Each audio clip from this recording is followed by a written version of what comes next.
आता पुढचा घटक आणि शेवटचा घटक की जो खूप महत्वाचा आहे, त्याच्यामध्ये आपल्याला पैकीच्या पैकी गुण कसे पडतील या अनुषंगाने आता आपण चर्चा करूया. म्हणजे आता शेवटचा दिवस आहे, तो व्याकरण करू शकतो एका दिवसात?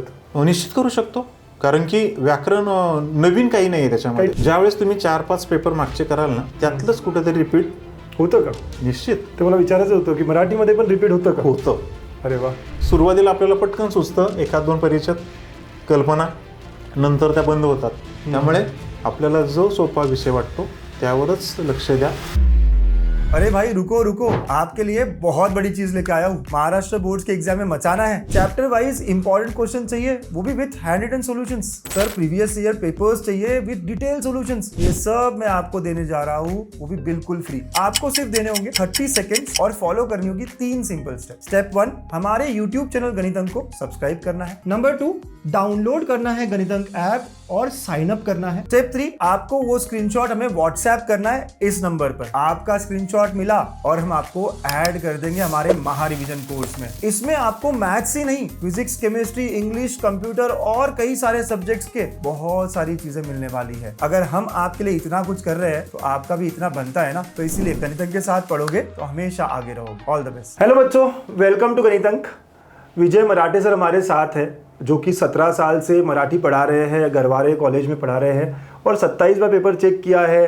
कई बार इन्होंने मॉडरेशन किया है. इस साल पेपर का स्क्रूटिनी भी ये कर रहे हैं.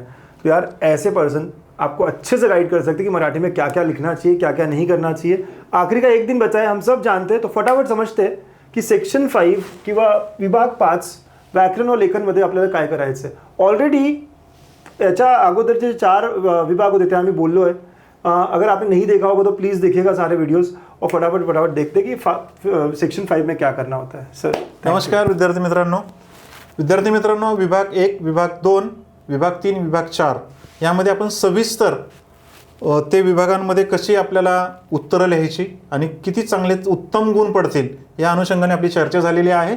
आता पुढचा घटक आणि शेवटचा घटक की जो खूप महत्त्वाचा आहे, त्याच्यामध्ये आपल्याला पैकीच्या पैकी गुण कसे पडतील या अनुषंगाने आता आपण चर्चा करूया. तर आपण पुढे जाऊया. विभाग 5 व्याकरण व लेखन आहे. 10 मार्क व्याकरण, 10 मार्क लेखन. अगदी बरोबर. किती मॅक्झिमम मेथड मिळू शकतात मुलांना? व्याकरणामध्ये 10 पैकी 10 पडले पाहिजे. जर एखादा चुकलाच तर एक 9 मार्क पण चुकू नये विद्यार्थ्यांनी. त्यासाठी व्याकरण हा घटक उत्तम केला पाहिजे. म्हणजे आता शेवटचा दिवस आहे, तो व्याकरण करू शकतो एका दिवसात? निश्चित करू शकतो, कारण की व्याकरण नवीन काही नाही आहे त्याच्यामध्ये. काही ठराविकच असेल ना? जे ठराविकच आहे. याच्यामध्ये समास आहेत, प्रयोग आहेत, अलंकार आहेत, वाक्यप्रकार आहेत. हे 4च घटक आहे त्याच्यामध्ये. खूप सोपे विशेष काहीच नाहीये. आणि शेवटी वाक्प्रचार, की जे आपण कित्येक वर्षापासून वाक्प्रचार करत आलेलो आहे, त्याचा अर्थ आणि त्याचा वाक्यात उपयोग. त्यामुळे अवघड काहीच नाहीये. सोपं जे आहे तेच दिलेलं आहे. त्यामुळे 12वीचा जर कृतीपत्रिका 12वीचं पुस्तक जर पाहिलं ना, ते फार सोपं आहे. आणि चांगल्यात चांगलं गुण किती पडतील यासाठी ते आपल्याला एक नमुना म्हणून आहे. आणि लेखनमध्ये तुम्ही म्हणता 8-10 पैकी मिळू शकतात. 10 पैकी 8-9 सहज मिळू शकतात जर पूर्ण निबंध लिहिला असेल तर. तो कसा लिहायचा ते आपण पाहूया. प्रथमतः आपण व्याकरणाकडे जाऊया. विद्यार्थी मित्रांनो बघा, विभाग 5 मध्ये सूचनेनुसार कृती करा, योग्य पर्याय निवडा. आता तुम्हाला वाक्य दिलेलं असतं, काय करायचं तेही दिलेलं असतं आणि त्याचे पर्यायही दिलेले आहेत तुम्हाला खाली. ओके, अच्छा. 4 ऑप्शन पण आहे. हे पर्याय आहेत. तर त्यातला अचूक पर्याय आपल्याला शोधायचा आहे, हे लक्षात घ्या.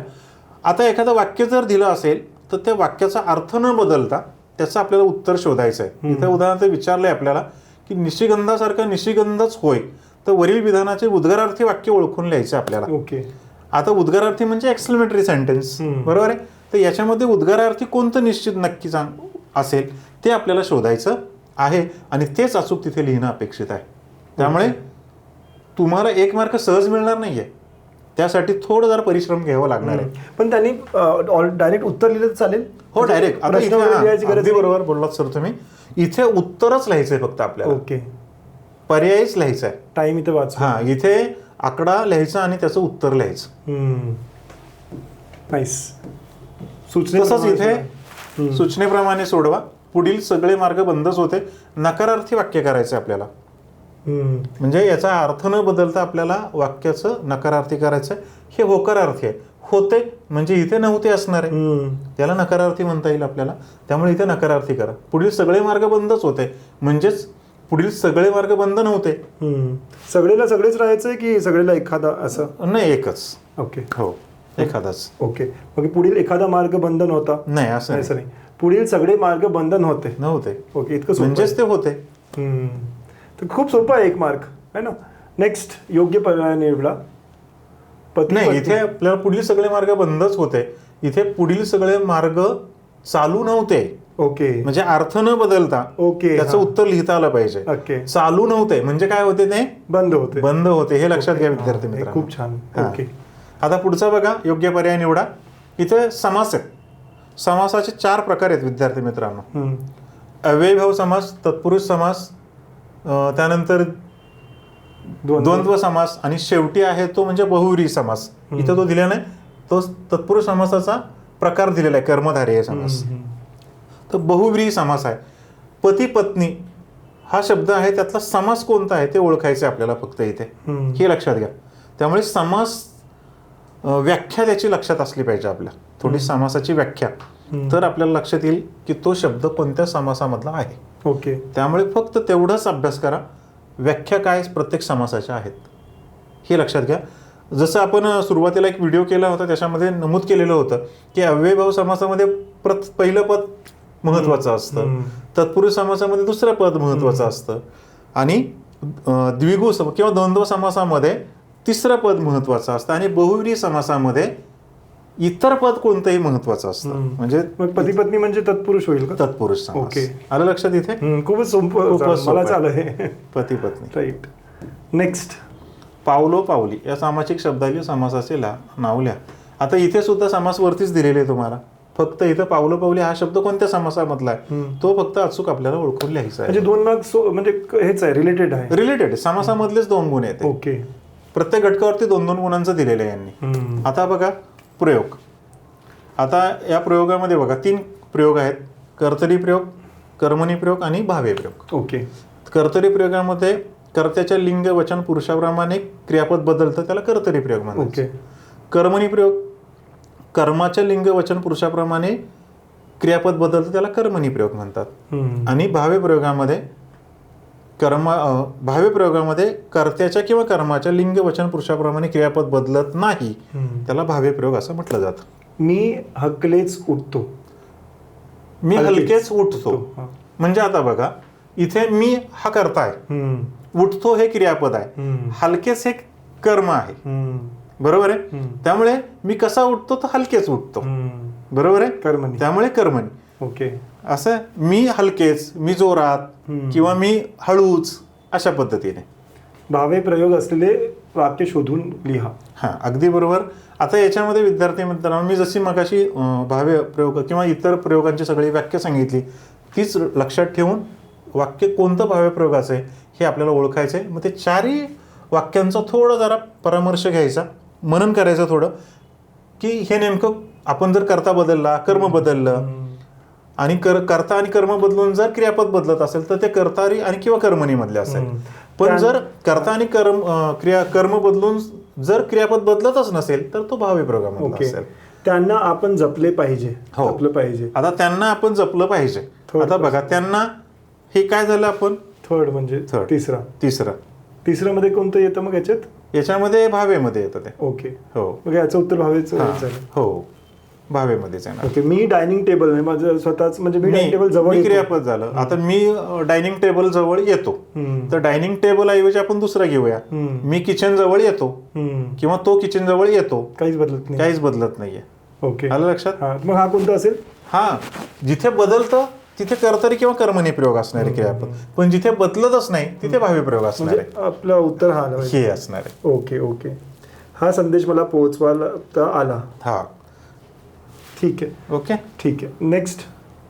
आता बघा पुढे आहे अलंकाराचे प्रकार. अलंकाराचे जवळजवळ 4 प्रकार आपल्याला अभ्यासायला आहेत पुस्तकामध्ये. अनन्वय अलंकार, अपनहुती अलंकार, अर्थांतरन्यास आणि अतिशयोक्ती. आता अनन्वय अलंकार जर पाहिला तर अनन्वय अलंकारामध्ये उपमेय हे उपमानच आहे किंवा उपमेयासारखे दुसऱ्या कशाचीच उपमा त्याला दिली जात नाही, त्याला अनन्वय अलंकार असं म्हणतात. जसं आपण बोललो होतो शिवाजीराजे. हो, अगदी बरोबर. अर्जुनासारखा हा अर्जुनच, आईसारखी ही आईच असते असं या अर्थाने. म्हणजे तिथे उपमेयालाच महत्व दिलं जातं, त्याला अनन्वय. अतिशयोक्ती म्हणजे अतिशयोक्ती म्हणजे खूप फुगवून सांगितलेलं असतं, तिथं प्रशंसा केलेली असते काहीतरी वेगळीच, तिथे फुगवून सांगितलेलं. त्यानंतर अर्थांतरामध्ये एक वेगळा अर्थ त्याच्या बाजूला दिलेला असतो. करेक्ट. न हे नयन उमलली सरोजातील, तर इथे नयन हे डोळे नाही आहेत, तर त्याच्या बाजूला दिलेलं सरोजातील म्हणजे त्या बागेतील, त्या फुलातील, त्या कमळातील या अर्थाने दिलेले. त्यामुळे इथे उपमेयाचा निषेध केलेला असतो, म्हणून तिथं अर्थांतरांनाच हा अलंकार येतो. आणि राहिलं अपनहुती. अपनहुती अलंकारामध्ये एक वेगळीच उपमा दिलेली असते, म्हणजे तिथे उपमेयाचा निषेध केलेला असतो. ओके. उपमेयाचा निषेध केल्यामुळे तिथे एक वेगळेच एक घटक निर्माण झालेला असतो, त्याला अपनहुती अलंकार म्हटलं जातं. तर ही वाचली तर मलाच उत्तर आलं आहे. मुंगी उडाली आकाशी तिने वेगळे सूर्याचे, म्हणजे अतिशयोक्ती झाली. अतिशयोक्ती, ते असं घडूच शकत नाहीये. बरोबर आहे. अंडरस्टूड. मला आलं तर म्हणजे तुम्हाला तर येणारच आहे. निश्चित येणार. माझी मराठी ऑलरेडी पटकन लक्षात येतं. चौकट पूर्ण करा. आहे ताजमहाल एक जगती तोच त्याच्या परी, या वाक्यातील उपमान ओळखायचं आहे आपल्याला. बरोबर आहे. आता उपमेय आणि उपमान, उपमेय म्हणजे जो आहे तो, आणि उपमान म्हणजे ज्याला आपण उद्देशून बोलणार आहे तो. बरोबर आहे का नाही, त्या अर्थाने. म्हणजे भीमा पैलवान आहे, भीमा वाघासारखा पैलवान आहे, भीमा हे उपमेय आहे आणि उपमान वाघ असं होणार. इथे आहे ताजमहल एक जगती तोच त्या ताजमहल. अगदी बरोबर. ओके. आता वाक्प्रचार फितूर होणे, त्याचा अर्थ याच्यामध्ये दिलेलाच आहे की जे पुस्तकामधलाच वाक्प्रचार असतो. ओके. त्यामुळे त्याचा अर्थ इथे दिलेला असतो आणि पुढे त्याचा वाक्प्रचाराचा उपयोगही करायचा आपल्याला असतो, त्यातच करायचा असतो. त्यामुळे इथे जर चुकलं तर इथे चुकणार तुम्ही, असं घडतं. काय असतं सर फितूर होणे? फितूर होणे थोडक्यात काय, याच्यामध्ये दगाबाजी करणे. ओके. आणि तसंच आपल्याला इथं हे करायचं, तिथे सुद्धा वाक्प्रचाराचा अर्थ उपयोग आला पाहिजे करता आपल्याला. ओके. असे 10 मार्क. आणि 10 मार्क मला सोपं वाटतंय, म्हणजे त्यांनी 2-3 पेपर केले समजा मागच्या वर्षीचे 2-3, तरी त्यांना होऊन जाईल निश्चित. सगळे एक्झाम. दुसरं एक तुम्हाला निश्चित सांगतो की ज्यावेळेस तुम्ही 4-5 पेपर मागचे कराल ना, त्यातलंच कुठेतरी रिपीट होतं का? निश्चित. ते मला विचारायचं होतं की मराठीमध्ये पण रिपीट होतं का? होतं. अरे वाह. बच्चों तुम सोच रहे हो कि पेपर कहाँ मिलेगा, मैं दूंगा आपको, है ना. सारे 4-5 साल के पेपर्स आपको दे दूंगा, आप बस करो, है ना. इम्पॉर्टंट आहे की तुम्ही करा. ठीक आहे. तर किती वर्षाचे केले पाहिजे? 3 वर्षाचे, 4 वर्षाचे? आत्ताचेच केले पाहिजे की जेवढे जास्तीत जास्त कराल तेवढे चांगले. आपण 23, 24, 25 की 22, 23, 24? नाही, एक 4 पेपर जरी तुम्ही केले तरी त्यातलं कुठेतरी रिपीट झालेलं असतं. बरोबर आहे, हे लक्षात घ्या. कदाचित एखादा शब्द बदलेल याच्यातला, म्हणजे इथे आपण समासाचं जर पाहिलं तुम्ही, इथे हा शब्द, तर इथे वेगळा शब्द येईल फक्त. ओके. पण करायचं हेच आहे, पण ते हेच आहे, कदाचित तोही शब्द येईल. त्यामुळं रिपीट आहेच आहे, हे लक्षात ठेवा. पुस्तकाच्या बाहेरचे एकही शब्द नाहीये, एकही कृती नसते. चला, त्यामुळे पुस्तकाच्या बाहेर जाऊच नका तुम्ही. हे पण चांगलं सांगितलं तुम्ही की रिपीट होतं मराठीमध्ये पण. हो. आता आलं आपण लेखनभर. आता बघा, लिहावं 10 मार्कासाठी, कसं लिहावं? निश्चित सांगतो. 10 गुणांसाठी आपल्याला जवळजवळ 2 ते 2.5 पानं लिहिणं अपेक्षित आहे. ओके. जर आपण थोडा अंदाज घेतला, एका पानावरती 25 ओळी आहेत, एका ओळीमध्ये 5 शब्द बसतात, तर 125 शब्द तिथेच झाले आपले. असे 2 पानं आपल्याला लिहिणं अपेक्षित असतात. आणि विद्यार्थी मित्रांनो, बरेच जण तुम्ही कंटाळा करता निबंध लिहायला, पण असं करू नका.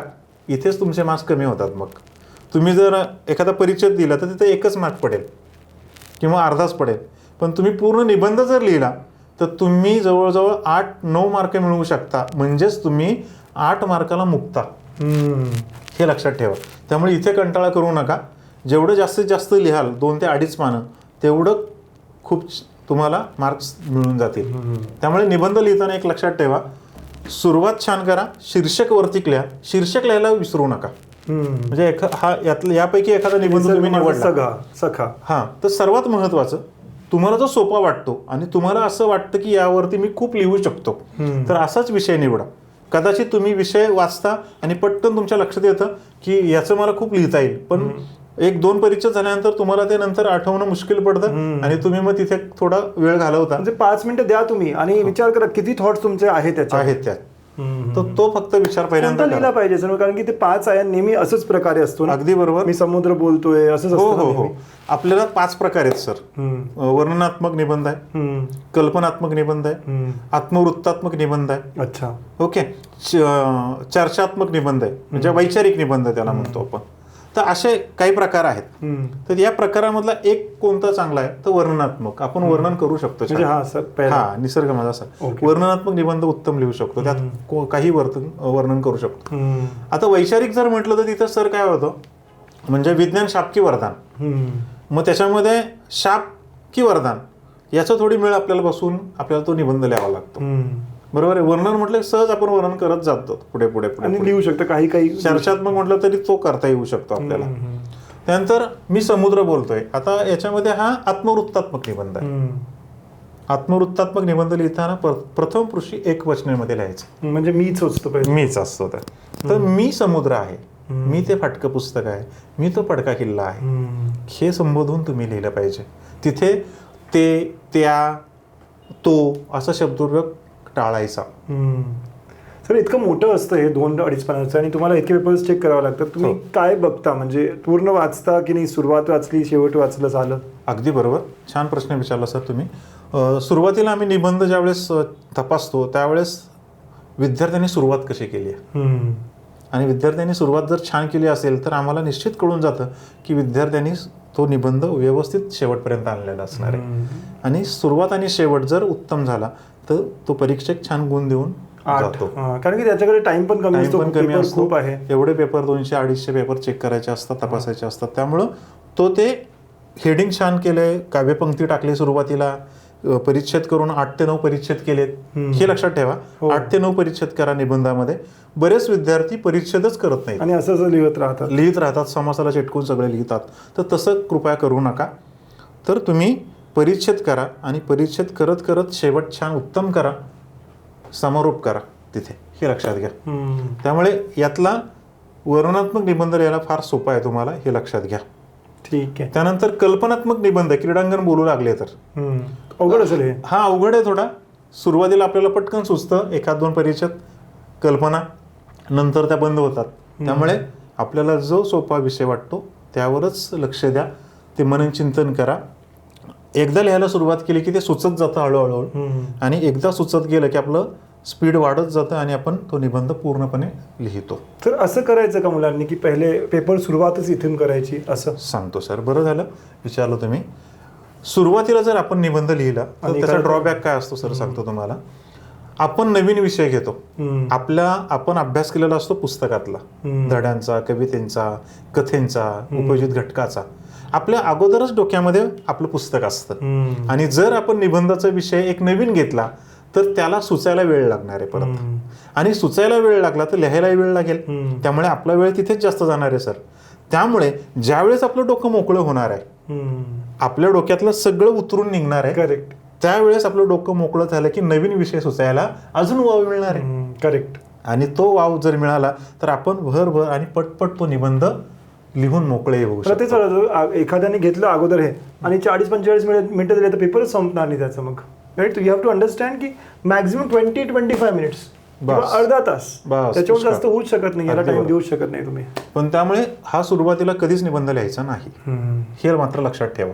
ठीक आहे. हा, एक वेळ तुम्ही म्हणाल की सर आम्ही व्याकरण अगोदर लिहितो, ऑब्जेक्टिव्ह आहे, पैकीच्या पैकी मार्क्स मिळतात, हरकत नाही.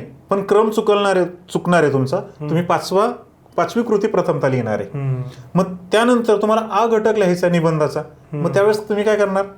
पानं सोडणार. मग तुम्ही बरोबर आहे, 2 पानं सोडणार तुम्ही, बरोबर आहे. मग त्यापेक्षा आपण क्रमाने जर कृती सोडवल्या आणि ही कृती शेवटीच जर सोडवली तर काय हरकत आहे. त्यामुळे क्रमानेच कृती सोडवत जा, आणि क्रमाने कृती सोडवत प्रत्येक कृती स्वतंत्र पानावर लिहा. अपेक्षित ठिकाणी समर्पक उत्तर लिहा, आणि समर्पक उत्तर जर लिहिलं आणि निबंधही उत्तम लिहिला, सुरुवात छान आणि शेवट छान, तर मला असं वाटतं व्याकरण 10 पैकी 10, निबंधामध्ये 10 पैकी 8-9 कसेही मार्क्स पडणार आहे तुम्हाला. म्हणजे 20 पैकी 19 मार्क तुम्हाला इथे पडणार आहेत, हे लक्षात घ्या. त्यामुळे ही काळजी घ्या विद्यार्थी मित्रांनो. आणि पेपर छान सोडवा. आणि व्याकरणला मला वाटतं 10 मिनिटं खूप झाले आणि इथे तुम्ही 30 मिनिटं यूज करू शकता. असं हो. 40 मिनिटात तुम्हाला हा अगदी बरोबर. हा, 1 गुणांना 1 मिनिट, हा. त्यामुळे 10. त्याच्यात कारण की ऑप्शनच आहे ना, ऑब्जेक्टिव्ह अगदी आहे. बरोबर. म्हणजे एक 40 मिनिटामध्ये हे होऊन जाणार आहे Correct, तुमचं. correct. जसं आपण पहिल्या व्हिडिओमध्ये सांगितलं की 45 मिनिटं राहतात शेवटी, तर हे 40 मिनिटांमध्ये आपलं पूर्ण होत आहे, हे आरामात. लक्षात घ्या. आरामात होत आहे. करेक्ट. बरोबर है. चलो, सो आई एम श्योर पूरा आपको समझ में आएगा क्या क्या करना है, कैसे कैसे करना है. बस करो, है ना. हम सब आपके साथ है, बट करना आपको है. ठीक है, तो अल्टीमेटली करना है, अच्छे से करना है, लिखना है, लिख कर देखना है. अभी भी एक दिन है ना, एक आधा टॉपिक लेके लिखो ना, थोड़ा सा थॉट्स देखो कितने आते हैं. लिख कर देखना जरूरी है ना. और जैसे सर ने कहा पैराग्राफ में लिखो, है ना, ये भी बहुत जरूरी है. बरोबर. Yes. So thank you sir, इतना अच्छा गाइडेंस करने के लिए. और बच्चों को बहुत हेल्प हुई होगी, आई एम श्योर. बच्चे बताएंगे भी कमेंट करके. और बच्चों आपको पेपर्स चाहिए प्रीवियस ईयर के सारे गणितंक ऐप पर, सिर्फ आपको डाउनलोड करना है और सारा मिल जाएगा, बिल्कुल फ्री है. हम आपको ऐड कर देंगे महारिविजन कोर्स में. ठीक है. बरोबर. निश्चितच विद्यार्थी मित्रांनो, आपण छान या पेपरसाठी तयारी करा आणि पूर्ण पेपर सोडवा. सर्वात महत्त्वाचं, पूर्ण पेपर सोडवला तर चांगलेच चांगले गुण निश्चित तुम्हाला पडतील, ही आमची खात्री आहे. आणि त्यासाठी तुम्हाला सर्वांना शुभेच्छा देतो. आणि मला असं वाटतं हे सगळं विभाग वाईज मी तुम्हाला समजून दिलं, कोणत्या विभागाला किती गुण आहेत आणि किती पडतील आणि पडलेच पाहिजेत. या अनुषंगाने तुम्ही जर तयारी केली तर निश्चित तुम्हाला मराठीमध्ये 80 पैकी उत्तमातून उत्तम गुण पडतील, हे मात्र निश्चित सांगतो. या ठिकाणी आपण थांबूया. धन्यवाद. Thank you. सिग्मा आया है, तैयार हो जाओ, सपनों को सच करने का वक्त आया है. रात दिन मेहनत अब रंग लाएगी, गणितांत के साथ जीत निश्चित है. फॉर्मूला से फ्यूचर तक हर स्टेप क्लियर, दर नहीं सिर्फ डेडिकेशन है यहाँ. बूर्स और सीट दोनों साथ, सिग्मा देता स्पीड और स्ट्रेटजी.